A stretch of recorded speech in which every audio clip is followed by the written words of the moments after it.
Okay, guys, I have to tell you, the Minimal Phone sucks. And it is the best device I have used in a really long time. Stick around. How do I tell you all about the Minimal Phone? It is such a delightful surprise. I don't know what my expectations were coming in, but it has exceeded them tenfold. If you're like me, you've gone through and watched a number of the reviews or first impression videos, unboxing videos that people have done that have the Minimal Phone. And I kind of found like people were reviewing the Minimal Phone coming from the world, to use a car metaphor or analogy or whatever the correct word is. They come from the world of the Lamborghinis and the Ferraris, and the Minimal Phone shows up, and this is what they're comparing it to. This is what they are reviewing it, coming from being so used to these supercars. And the Minimal Phone isn't a supercar. The Minimal Phone isn't even a car. It's more like a steamroller. That, yeah, if you go into a race in a steamroller, it's going to suck. It is not going to be able to do what you need it to do in the race. However, there are certain situations in which you would certainly choose a steamroller over a Lamborghini or a Ferrari. And I find intentional tech broadly, maybe digital minimalism, I would say broadly speaking, it's a great device for people who are looking to be more intentional in how they use their technology, being more deliberate in the apps that they use, the apps that they choose to spend a lot of time on or not a lot of time on.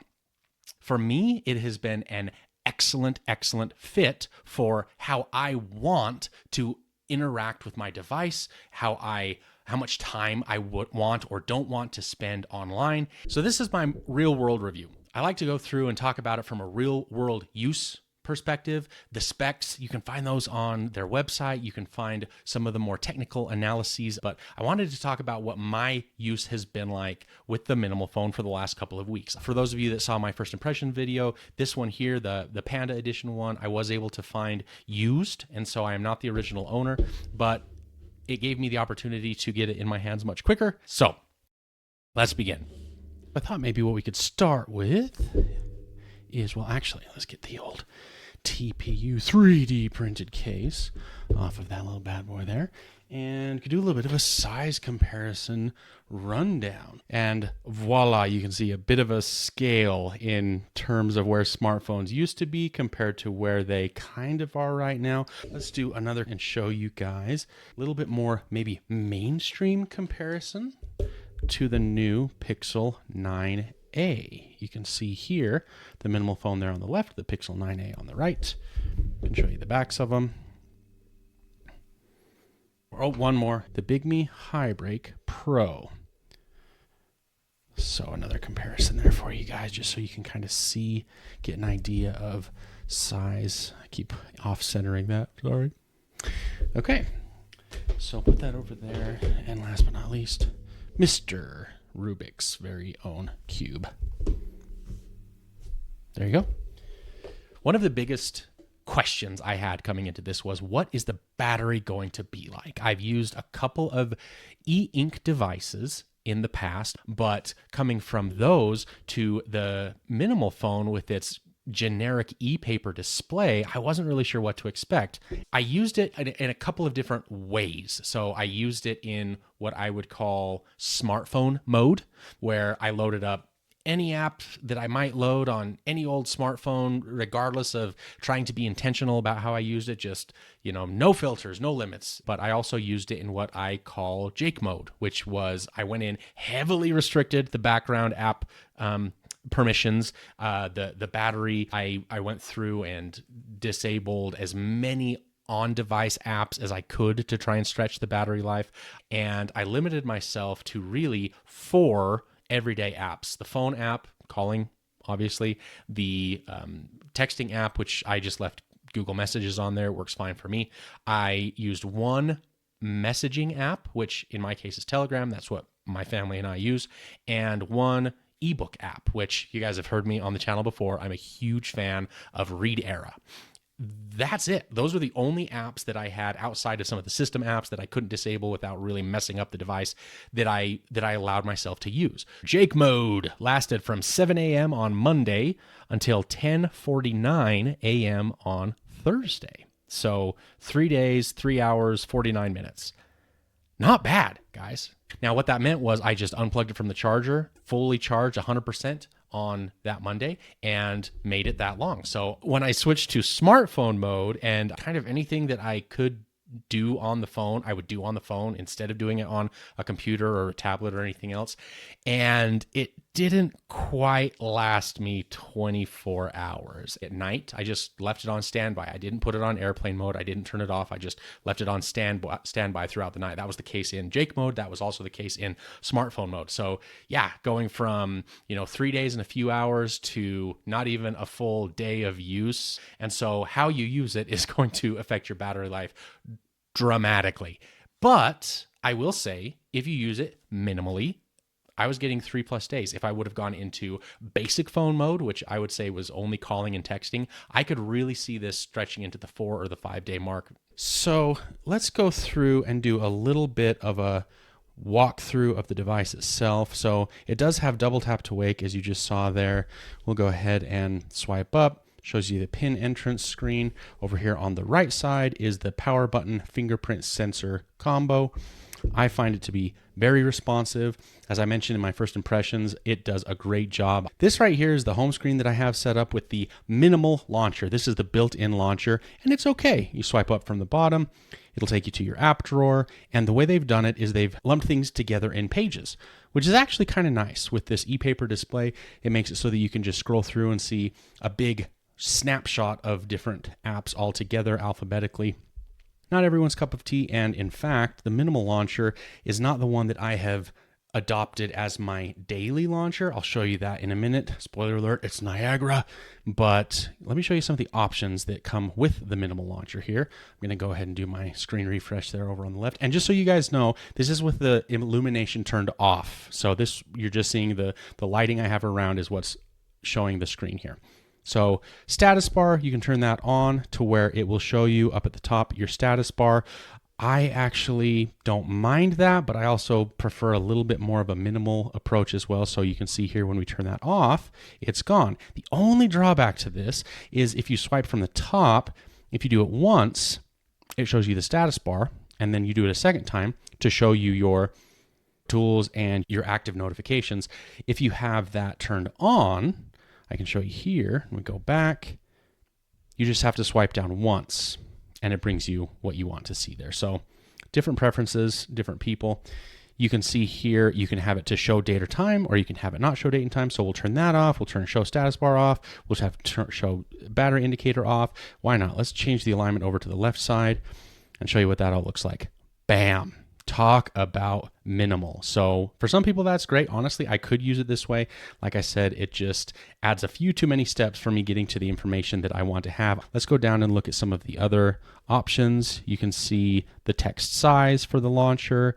You can set different applications to turn on depending if you swipe from the left or the right side of the screen. Again, some pretty cool options. Also, in case anyone's wondering, let's go into the quick controls, or the quick settings, I think they call it. I have it set on the slow refresh speed. I like the crispness. I like the better picture quality of that. So I use it 99% of the time. The only time I switch over to ultra is if I am, for whatever reason, watching a video. I'll show you what that looks like here in a minute, or using maps. But again, I have found that those are not great experiences, and so I do that very, very seldom. So do a double swipe to get to my control panel here, go to settings, and you might notice already that this is going to look very, very normal Android. It's because it is just normal Android. And I found it to be very great. It is the settings that I am used to. So let's go down to right here. We've got apps. Let's scroll down to default. And we're just going to go ahead and change the home app to Niagara. And just like that, here we are. So for those of you that aren't familiar with Niagara, you'll see it's very similar to the Minimal launcher, which itself, I believe, I could be wrong, correct me in the comments if I am, is a fork or an altered version of O launcher, which is another popular Minimal launcher that I like a lot. But Niagara, I have found, just gives me really, really good performance on the Minimal phone. Let's jump back into the quick settings. Let's do a refresh. Over here on the left-hand side, you can see we've got the volume buttons as well as the refresh button, which if you long hold, it brings up your quick settings. So from here, you can see you've got different tuning options for the illumination. Right now I have it set on custom, which is just everything is turned off. Now if we go into night mode, I don't even know if you guys can tell on the video feed, but that added a little bit of illumination, and then you can do the cool illumination or you can do the warm illumination. But yeah, at any time you can just come up here, tweak it as you like, whatever setting fits your needs, you can do it custom that way. Now, one thing that is different between the Minimal phone and the HiBreak Pro is when you change these quick settings, it does it system wide, as opposed or as compared to the HiBreak Pro. When you change these presets, it does it on a per app basis, which I actually find is pretty cool. So I don't usually use, in fact, I don't ever use the hybrid mode. I've used this phone enough to know if I'm going to be using something that's going to perform better in ultra versus something that's going to perform better in slow. And like I said, most of the time I just use slow. I've gotten used to the way it, the kind of the slow responsiveness, but that's okay. So let's go and show you guys what an eBook looks like on this generic ePaper panel. This is not e-ink, though sometimes it has been listed as such. It is not. It is an ePaper display. Okay, so ReadEra Premium is the app that I like to use for all of my e-reading. It has integrated the volume buttons as page turning. So I can just, and I usually do, I'll hold it like this and then use one of my fingers on the other side. But let's zoom in a little bit just so you guys can kind of see the quality. I find it to be quite good, and it refreshes quick enough for me reading it that I haven't really found it to be a problem. Let's go change it to, let's just turn it off. And even here, you can see, I mean, the quality is really good, very responsive. I'm pleasantly surprised with how well it does. The Minimal phone does not do great when using it in full smartphone mode, that I call it, when you load all the apps that you would on any typical smartphone. But in my case, wanting an intentional device for using in a more intentional, deliberate way, as opposed to giving into distractions or compulsively using it in ways that I don't necessarily want to, this does a great job. So the fact that it crashes if I try to use a bunch of apps at once, I think is kind of cool. And for my needs, it is great. So let's get a video comparison side by side here. There's that. We're on zero. Let's try that again. So you can see a noticeable difference in all of the refresh artifacts, ePaper display, e-ink display. Now, you might look at this and think, hey, that's totally watchable, and it is. So if you have a tech addiction, if you are looking for something that isn't even capable of doing dynamic content of any kind, you might want to look away. But obviously, if you see here on the HiBreak Pro, I mean, it's almost like a monochrome LCD or OLED. It's a very, very high quality e-ink display. Going to the navigation buttons here, you've got the back button that's here on the left. You've got the app switcher, which is here on the right, and then you've got the home button, which they are pretty responsive, unless you have it connected to a wireless charger. I did go ahead and test, from what we learned on Becca's video, that she was having some issues of the navigation buttons not being very super responsive if it was on a wireless charger. I had the same experience, so something that maybe, I mean, it doesn't affect me really personally. One, I don't use wireless chargers, and two, when I do use them, I don't use the nav buttons at all, but some people do, and so take that for what it's worth. The hardware side, it's really great. I'll talk about the keyboard a little bit more. Love the keyboard.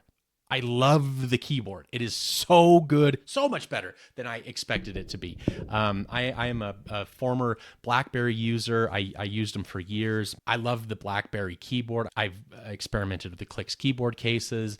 I would put the keyboard on the Minimal phone better than the worst Blackberry keyboards. Not as great as some of the best Blackberry keyboards, but ahead of even Clicks. I like Clicks. I'm not saying I don't like the Clicks keyboard case, but the Minimal Phone keyboard is, in my very subjective opinion, better. I type faster with it. I type more accurately with it. It's needed a couple of tweaks. I've put on, instead of using the minimal keyboard software or even Gboard, I use the Blackberry keyboard with a modified key mapping file as well, and that has made for an exquisite experience. But the keyboard itself, from a hardware standpoint, awesome. The built-in keyboard software takes some getting used to. You do have to mess with it a lot to understand all of the little nuances of, is the cursor here? Is there going to be a capital or not? How do I get symbols that I'm looking for? How do I put in emoji and stuff like that? But even with the built-in software, I found after a couple of days of using it, I had gotten used to it and it was a joy. I don't know how they did it. I mean, the buttons are pretty small and I have, big meaty hands, grew up on a cattle ranch. But the webbing between it gives just enough space that I can type pretty fast on this. I'm not going to embarrass myself and do a speed test on the video here, but I think I was able to get this above 50 words per minute just typing normally in a speed test, not really trying to push myself. So there you have it. I wasn't expecting to do that, but with no prep, 55 words per minute with a 93% accuracy, definitely not my best, but you can see what it's capable of when you really get going. The only issue that I ran into that I just couldn't get over with the built-in software was I would just outrun it. I would type faster than it could keep up.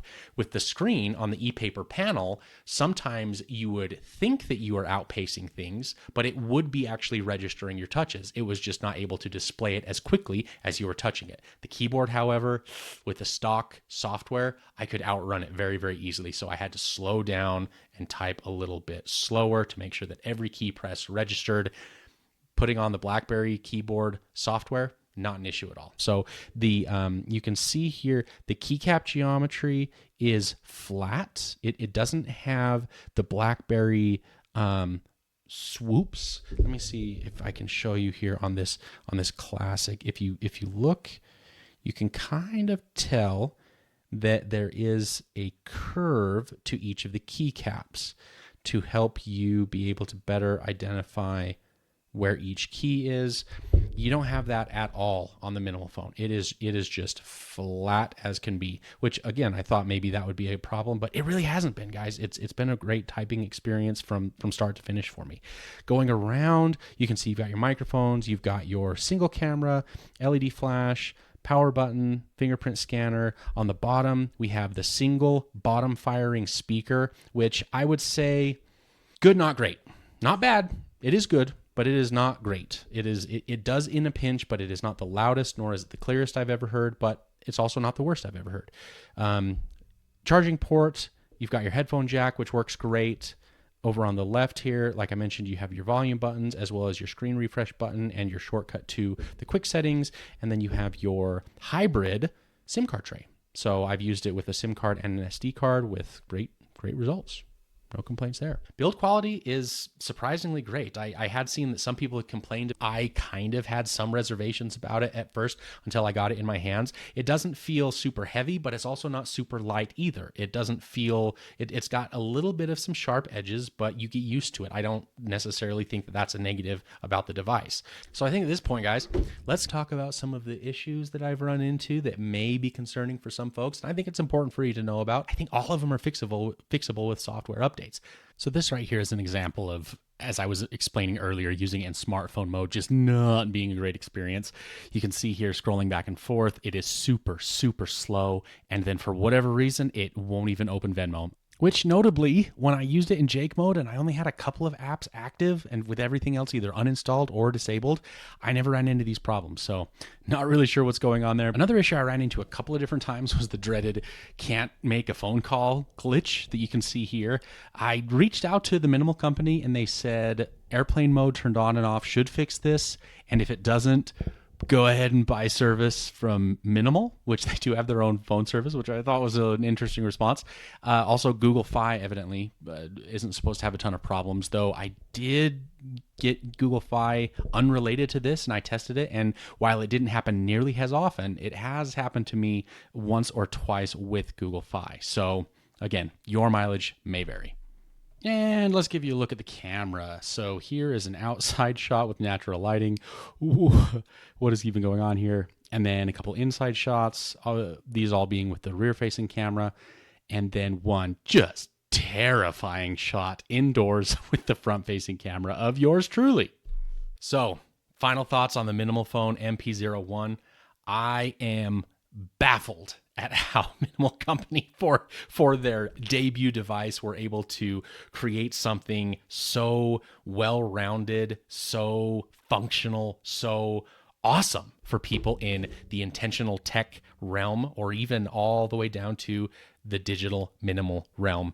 I think it is a great device, and I found myself, even as I've started testing some other devices, I still just after testing a thing or two, I find myself putting my sim right back into the Minimal Phone. It's the first time that I have found myself drawn to the more restrictive device, and so I really have to give credit to Minimal Company for designing and creating such a unique, but also a uniquely appropriately designed device for me, someone who is wanting to be more intentional and deliberate with how I use technology. We talked about some of the concerns, be those what they may. I'm still using this as my daily driver device, my everyday carry in my pocket device. I've got a lot of exciting things coming for the channel. I've got some even more exciting things that I have planned for the channel. Hopefully it all comes to fruition. But thank you so much for being part of this adventure with me. Your comments, guys, you ask great questions and you leave really great comments and really great feedback. It means a lot to me. The whole point of Returning Retro is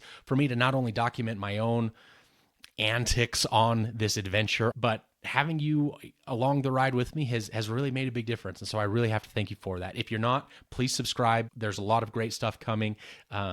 Head on over to Reddit. That's one of the best places to interact with myself and with the rest of the community. I try to post there daily, if not multiple times a day. Not too far down the road, there will be some other opportunities or other ways to interact with the community, and I'm really excited to show you guys what that's going to look like. But yeah, thank you so much. We'll see you in the next one.